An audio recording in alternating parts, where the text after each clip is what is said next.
Merci de suivre les informations sur Mochoti. Bienvenue. Le conseil d'administration de la Société sénégalaise du droit d'auteur et des droits voisins a annoncé avoir mis en place un fonds de 120 603 932 francs CFA pour accompagner les artistes pendant la crise liée au Covid-19. Dans un communiqué, le Conseil indique que ce fonds d'accompagnement est supporté entièrement par la SODAV en tenant compte du caractère limité de ses ressources financières. La SODAV rappelle aux acteurs culturels la nécessité d'une solidarité agissante et constructive au bénéfice de la culture. Elle assure ainsi à ses membres de toute sa volonté d'être à leur côté en ces temps difficiles.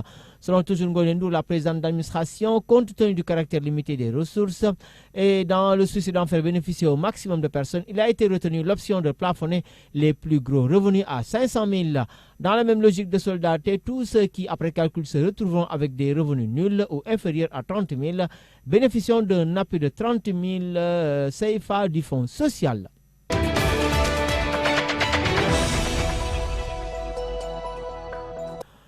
Nous parlons de tout à fait autre chose. Il s'agit ici du bilan quotidien tel qu'effectue le ministre de la Santé et de l'Action sociale.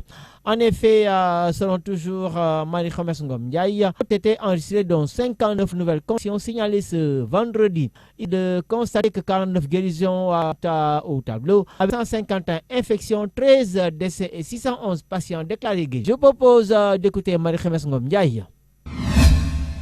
Le ministère de la Santé et de l'Action sociale a reçu les résultats des examens virologiques ci-après. Sur 872 tests réalisés, 59 sont revenus positifs, soit un taux de positivité de 6,76%. Les tests positifs sont répartis comme suit. 52 contacts suivis par nos services, 7 cas issus de la transmission communautaire, répartis entre Liberté 6-1, Yoff 1, Guédiawaye 1, Sangalkam 1 et Touba 3. 49 patients hospitalisés ont été contrôlés négatifs et déclarés guéris. 7 cas graves sont pris en charge dans les services de réanimation de l'hôpital de Fann et de l'hôpital principal. L'état de santé des autres patients hospitalisés est stable. À ce jour, 1551 cas ont été déclarés positifs, dont 611 guéris, 13 décédés, 1 évacué et donc 926 sous traitement. La prise en charge extra-hospitalière qui a commencé concerne toute personne testée positive au Covid-19, âgée de moins de 50 ans, ne souffrant d'aucune maladie chronique et ne présentant aucun signe de la maladie à coronavirus. Cette prise en charge extra-hospitalière est assurée par un personnel médical et se déroule dans une structure d'hébergement aménagée à cet effet. Toute personne ne répondant pas aux critères énoncés ci-dessus est prise en charge dans les structures de santé dédiées. Le ministère de la Santé et de l'Action sociale exhorte les populations au respect strict des mesures de prévention collective et individuelle. Assalamu alaikum, askan wi.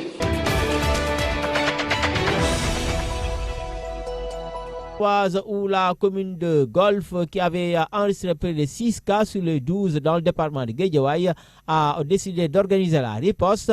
Sans le maire, autant de moyens ont été mis au profit des populations. Je propose de suivre ce reportage. La commune de Golf comptait 6 cas sur les 12 enregistrés dans le département de Guédiawaye. Ici, le maire lance l'appel pour ainsi une mobilisation pour faire face. Un comité de riposte avait été mis en place. La commune de Golf en a enregistré 6 sur les 12 cas enregistrés dans le département de Guédiawaye.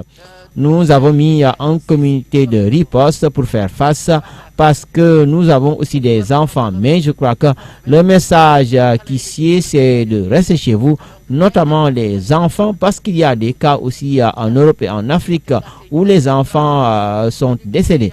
Donc, il nous faut encore redoubler de vigilance, mais les protéger au mieux. S'agissant de la prorogation de l'état d'urgence par le chef de l'État, le maire a salué l'initiative. Ainsi, dit-elle, il faut prendre des mesures idoines.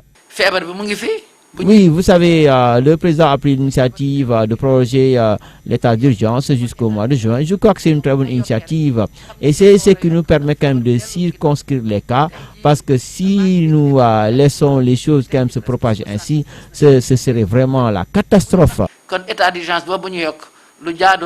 Ainsi, la commune a pu bénéficier de 30 000 masques, les masques distribués à l'endroit des populations pour plus de protection. Oui, nous avons pu glaner des masques ça et là avec l'association des tailleurs. Des gens sont venus en aide. Bref, je peux dire que nous en avons mobilisé près de 30 000. Alors, ce qui prouve que nous avons pu au moins en donner à la population au maximum pour que chaque personne puisse en avoir. À la question de savoir si l'affaire serait-elle politique, Aïda Sow Diawara répond par la négative. Vous savez, il n'y a pas de politique dans cette lutte ou dans cette riposte de Covid-19. C'est pas normal. Le président de la République a pu recevoir tous les partis politiques. Vous savez pertinemment qu'il ne fait pas de la politique. Ainsi, la société civile, les partis politiques, entre autres, sont tous mobilisés pour faire face au Covid-19 dans le département de Guédiawaye.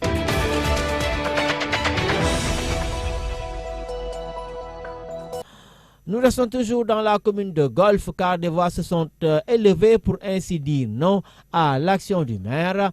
En effet, une action jugée réductrice du fait que seule une bouteille d'eau de Javel et non pas de moyens ont été remis aux imams pour faire face au Covid-19. Je propose d'écouter l'un d'eux au micro d'Ousmane Diaye. Oui, vous savez, nous tous, nous pouvions vraiment nous organiser, mais je ne peux pas comprendre qu'on donne par exemple quelques moyens pour espérer lutter ainsi contre le Covid-19. Alors, ce sont des jeunes qui sont des administrés. Alors, les mairies semblent ignorer les souffrances des populations. Maintenant, même prenez le cas des rues. Ce sont des rues qui sont très sales. Mais je ne peux pas comprendre qu'on ne donne même pas de l'eau de Javel. Ou bien l'eau de Javel qui ne coûte même pas 100 francs. Et pour ensuite quelques broutilles pour nous dire de lutter contre le coronavirus. C'est pas normal. Où est le maire? Les maires sont obligés d'administrer les populations, mais aussi de satisfaire leurs attentes. Mais c'est un maire invisible, impossible d'entrer en contact avec ces derniers. C'est pas possible. Nous pensions au moins qu'une fois élu, ces derniers devaient au moins être au chevet des populations, mais apparemment tel n'est pas le cas, notamment ici à Golfe Sud. Quand vous nous demandez maintenant de recevoir une bouteille d'eau de Javel pour lutter contre le virus, là c'est le comble. Chaque jour, nous avons sur nous avons sur nous Madari, nous avons sur nous eau de Javel.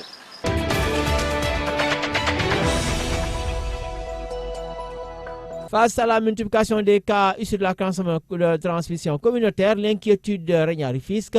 Les populations retournent à leurs vieilles habitudes et les mesures barrières difficilement observées.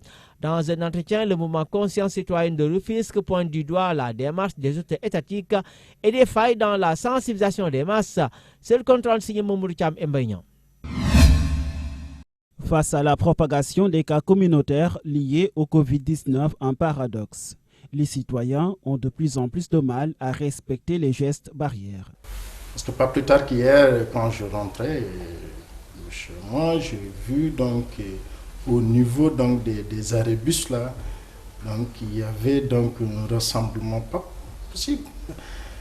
Donc il y a la communication en fait qui manque parce que la quasi-totalité de la population sénégalaise est analphabète. Et de là, il faut que les autorités donc soient beaucoup plus claires dans leur communication. Entre communication apaisante et l'inconscient galopant des Sénégalais, le mouvement Conscience citoyen joue le rôle de sentinelle.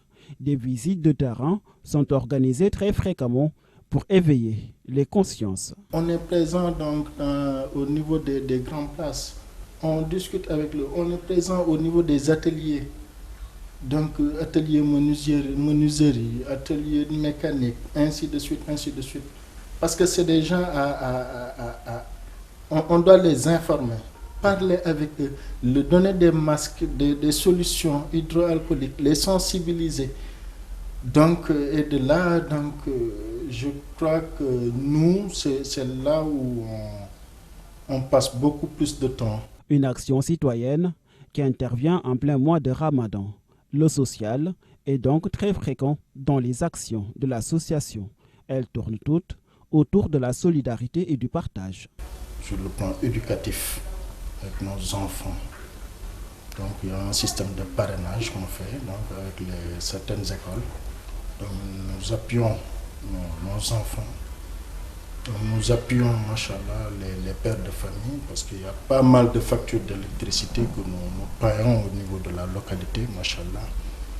Donc s'il y a des événements, les gens nous sollicitent parce que nous on a un budget donc, trimestriel. Son budget n'est pas conséquent certes, mais il est alimenté tous les 3 mois. L'essentiel de l'argent collecté sert à appuyer les ménages les plus démunis dans le panier de la ménagère.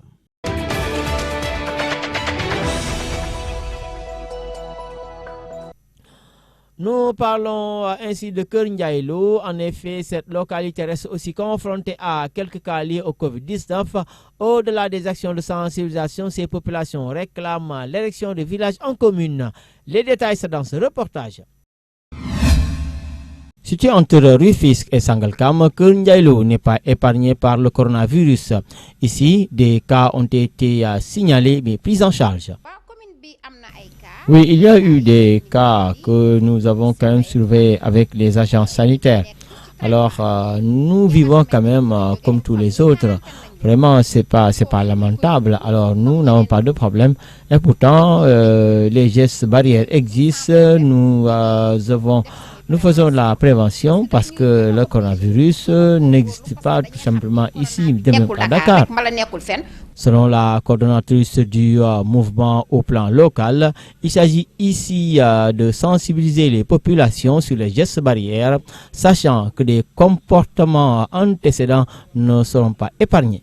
Oui, avant tout cela, nous avions déjà pris des mesures. Alors des mesures pour au moins prendre en charge quand même des difficultés. Et au fur et à mesure que les gens restent conscients, chacun sait pertinemment que les cas augmentent avec les cas de décès dont 13. Maintenant, nous avons pris quand même cette initiative pour appuyer quand même les populations en masque, dont 2500 le nombre, de savon, de l'eau de javel, entre autres, pour au moins appuyer les populations vulnérables parce qu'actuellement, le masque reste une obligation. S'agissant de l'aide du gouvernement, aucune denrée n'a encore à ce jour été réceptionnée. Les populations sont sur le qui-vive. Les autorités par rapport à cette aide du gouvernement. Maintenant, nous ne pouvons que nous résigner et avec nos maigres moyens, nous avons pu mobiliser autant de choses. C'est avec les bonnes volontés. Alors, avec les autorités, de la majeure partie, c'est invisible. Maintenant, nous sommes des riverains, nous sommes les administrés et voilà, nous ne pouvons pas rester insensibles. Keur Ndiaye Lo réclame 5e C, c'est-à-dire l'érection du village en commune. Oui, vous savez, nous voulons un 5e C. Le pourquoi nous recommandons cela, parce que nous sommes dans un village avec des cités, avec Keur Ndiaye Lo, Keur Raoulsar, Kounoun, Nungalap, cité enseignant et Nouvel Horizon, Cité Dabar, entre autres. Alors, je crois que ce fut une promesse du chef de l'État. Maintenant, ça s'agrandit avec un village qui s'élargit de plus en plus. Nous pouvons le faire avec néo maigre moyen. Maintenant, l'ancien découpage était juste une approche politique. L'utilisation des gels, se laver les mains, autant de conseils prodigués par cette coordonnatrice à l'endroit des femmes. Dès lors, Keur Ndiaye Lo se barricade.